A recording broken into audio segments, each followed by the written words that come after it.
Hey guys, welcome back. स्वागत है आपका एक और नई वीडियो में। और इस वीडियो में हम बात करने वाले हैं रिफ्लेक्सिबिन 550 mg टेबलेट के बारे में। देखो, हर कंपनी के अपने अलग अलग ब्रांड्स नेम होते हैं। सो रिफ्लेक्सिबिन जो टेबलेट है उसका भी एक ब्रांड है, रिफैक्स 550 ब्रांड नेम से आती है। बहुत ही फेमस ब्रांड नेम है, बहुत ज्यादा डॉक्टर्स जो है इसे प्रिस्क्राइब करते हैं। तो हम बात करने वाले हैं रिफ्लेक्सिबिन टेबलेट के बारे में। तो होता क्या है, ट्रीटमेंट ऑफ दी जो हेप्टिक इंसेफेलोपैथी है ना, यानी कि लीवर डिसीज बोलूं या लीवर सिरोसिस प्रॉब्लम बोलूं, उसको ट्रीट करने के लिए इसका इस्तेमाल किया जाता है। उसके अलावा infection of the diarrhoea condition है ना, मतलब जो पेशेंट है वो दस्त बार बार जाता है। मैं कहूँ कि उसको खाना खाने के बाद दस्त लग जाते हैं, या सुबह 2 3 4 बार दस्त चले जाता है ना। तो डायरिया कंडीशन को ट्रीट करने के लिए इस टेबलेट का इस्तेमाल किया जाता है।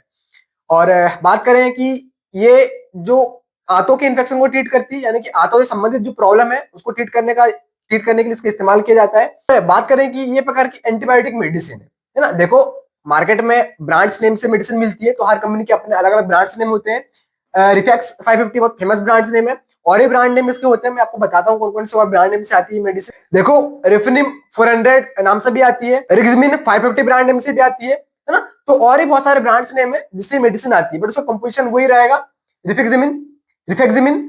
और ब्रांड नेम जो है रिफैक्स, बहुत ही ज्यादा फेमस ब्रांड नेम है ना। तो बात करते हैं इसकी स्ट्रेंथ की, अगर कौन कौन सी स्ट्रेंथ में अवेलेबल हो। ये 200 mg में अवेलेबल होती है, मैं आपको बता देता हूँ, है ना।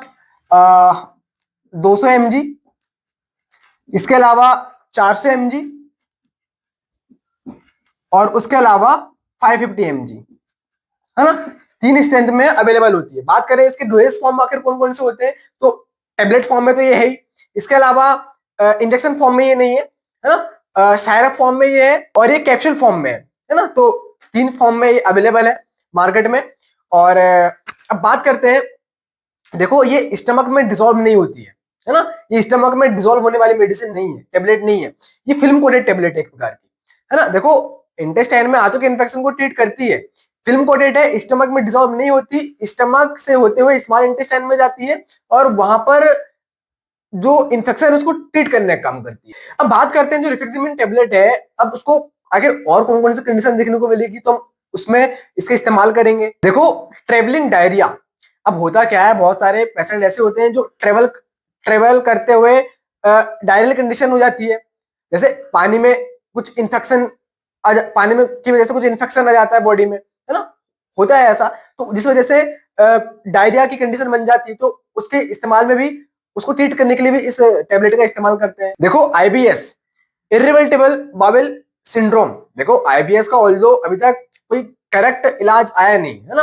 मतलब आईबीएस में होता क्या है, पेशेंट दस्त बार बार जाता है, तो इसमें क्या है, अच्छी तरीके से इंसान समझ नहीं पाता कि यार आईबीएस कंडीशन जो है ट्रीट होने में मेडिसिन बहुत सारी है जो असर ही नहीं करती है उस चीज को, है ना। क्योंकि ये खुद से भी आप ट्रीट कर सकते हैं, क्योंकि इसका जो ताल्लुक है वो ब्रेन से है, गट गट से है ना। यानी कि अगर आप स्ट्रेस बहुत ज्यादा ले रहे हैं तो आपकी गट जो है धीरे धीरे डैमेज होने लग जाता है। वो जो बैक्टीरिया जो होते हैं ना, तो जो देखो हमारे पेट के अंदर भी बैक्टीरिया होते हैं जो कि गुड बैक्टीरिया होते हैं, तो गुड बैक्टीरिया को धीरे धीरे किल करने लग जाता है खुद का शरीर।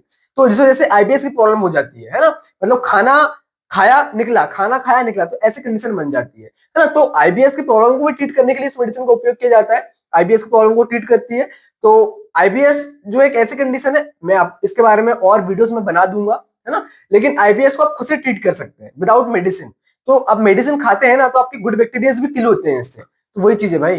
तो जब तक कि सीवियर कंडीशन ना हो जाए, है ना, मेडिसिन को वैसे तो नहीं लेना चाहिए, क्योंकि आईबीएस को तो आप स्वयं ही सुधार सकते हैं, है ना। लेकिन अगर आप मेडिसिन उसकी लेते रहते हैं तो गुड बैक्टीरिया को भी डैमेज करती है मेडिसिन। तो वही चीज। अब देखो, स्मॉल इंटेस्टाइन इन्फेक्शन। अब स्मॉल इंटेस्टाइन में किसी प्रकार का इन्फेक्शन हो रहा है, बैक्टीरियल की अनवांटेड बैक्टीरियल की ग्रोथ हो रही है, तो उसको किल करने का काम करती है मेडिसिन। देखो, इन्फेक्शन डायरिया, है ना। अब इन्फेक्शन हुआ है पेट में, तो डायरिया की कंडीशन बन रही है, पेशेंट दस्त बार बार जा रहा है, तो उसके इस्तेमाल में भी इस मेडिसिन का उपयोग किया जाता है। अब होता क्या है, लार्ज इंटेस्टाइन में स्वेलिंग आ जाती है। लार्ज इंटेस्टाइन में स्वेलिंग आ रही है, तो उस वजह से क्या होता है, कभी कभी खून भी निकलने लग जाता है बिना मल से। तो इस कंडीशन को ट्रीट करने के लिए भी हम रिफेक्सिमिन टेबलेट का उपयोग करते हैं। अब देखो, इस ऐसी कंडीशन जब होती है ना, तो लीवर में भी स्वेलिंग आती है, क्योंकि आपका इंटेस्टाइनल जो है वो गड़बड़ा गया है भाई। लीवर भी उससे जुड़ा हुआ है, तो लीवर का भी सिस्टम गड़बड़ा जाता है ना। तो लीवर भी प्रॉब्लम होने लग जाती है लीवर में, तो उसको भी ट्रीट करने के लिए भी इस मेडिसिन का उपयोग किया जाता है। इसके अलावा जितने भी इंटेस्टाइन रिलेटेड प्रॉब्लम्स हो रही है ना, उसको ट्रीट करने का काम करती है टेबलेट। तो ये इसके यूज है। अगर ऐसे ऐसे कंडीशन पेशेंट में देखने को मिलती है तो इस एंटीबायोटिक मेडिसिन को प्रिस्क्राइब किया जाता है। बात करें इसके मैकेनिज्म ऑफ एक्शन की, तो इंटेस्टाइन में एब्जॉर्ब ना होकर के ये करती है, जो आरएनए पॉलीमरेज है उसमें बैक्टीरिया जो है आरएनए बैक्टीरिया जो है आरएनए पॉलीमरेज में बाइंड होते हैं। तो अब हो क्या रहा है, जो म्यूकस मेम्ब्रेन है उसमें इंफेक्शन को कम करने का काम करती है टेबलेट। इसके साथ ही cell wall synthesis of the bacterial growth, right. बात करें इस मेडिसिन के साइड इफेक्ट की, आखिर कौन कौन से साइड इफेक्ट देखने को मिल सकते हैं। देखो, स्टमक पेन आपको देखने को मिल सकता है, पेशेंट को इसके साइड इफेक्ट होते हैं। इसके अलावा स्टमक में बर्न यानी कि जलन टाइप से महसूस हो सकती है। इसके अलावा जो इंसान का जो मल है वो ब्लैक टाइप से आ सकता है। तो ऐसे कुछ साइड इफेक्ट देखने को मिल सकते हैं। अगर ऐसे कुछ साइड इफेक्ट देखने को मिल रहे हैं, डॉक्टर से आपको दिखाना है। करते हैं इसके डोज की, तो अलग अलग पेशेंटों के हिसाब से अलग अलग डोज प्रिस्क्राइब किया जाता है, एज वाइज, उनके सेक्स वाइज, है ना, उनके वेट वाइज। तो बहुत सारी कैटेगरीज होती हैं उनकी ना, उस हिसाब से डोज, मतलब पेशेंट के हिसाब से डोज वेरी होता है। तो बात करें इसे बीडी दे सकते हैं या टीडीएस भी दे सकते हैं, है ना। तो दिन में 2 बार बेहतर होता है ना। इस मेडिसिन को देते हैं 7 दिन, 3-4 दिन तक। अगर ठीक नहीं हो तो 7 दिन, 7 दिन में ठीक नहीं हो 14 दिन, तो ऐसे बढ़ा देते हैं, है ना। अगर 7 दिन में ठीक हो जाए तो 7 दिन तक चलाते हैं। तो डॉक्टर अपने हिसाब से डोज प्रिस्क्राइब करता है पेशेंट की कंडीशन के हिसाब से। सो ऑल अबाउट हमें रिफ्लेक्सिमिन टेबलेट के बारे में जाना है, कौन कौन से ब्रांड नेम से अवेलेबल होती है। देखो, बहुत सारे ब्रांड नेम मार्केट में अवेलेबल होते हैं। जो ब्रांड अपनी अच्छी तरीके से मार्केटिंग कर पाता है वो मार्केट में सर्वाइव करता है बॉस, है ना।